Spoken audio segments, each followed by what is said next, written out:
So hello বন্ধুরা, আমরা এখন রাস্তার দিকে ঘুরতে বেরিয়েছি। সো আমাদের রাস্তাটা কত বছর ধরে যে পড়েছিল, রাস্তাটা চালু হয়নি, তো এই মাত্র ফাইনালি চালু হয়ে গেছে। তো আমরা ওইটাই দেখতে যাচ্ছি কত দূর কী হয়েছে রাস্তা। আর এই রাস্তাতে এমন টাইমে, মানে এর আগে রাস্তা হওয়ার আগে এমন ছিল যে কোনো পেশেন্ট যেতে পারতো না। সো মানে পেশেন্ট যাওয়ার জন্যে কাউকে না কাউকে আসতেই হতো, গাড়ি তুলে নিয়ে যেতে হতো, এমনই রাস্তার পরিস্থিতি ছিল। সো এখন এইমাত্র চালু হয়েছে, তো আমাদের মানে প্রচণ্ড একটা খুশি যে এই রাস্তাটা হচ্ছে। সো এই রাস্তাটা হচ্ছে ফাইনালি।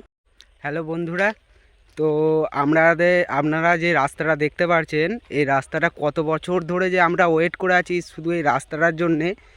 তো এখন এইমাত্র চালু হয়েছে রাস্তাটা হওয়া। তো এখন মানুষদের এতই খুশি এই রাস্তাটা দেখে।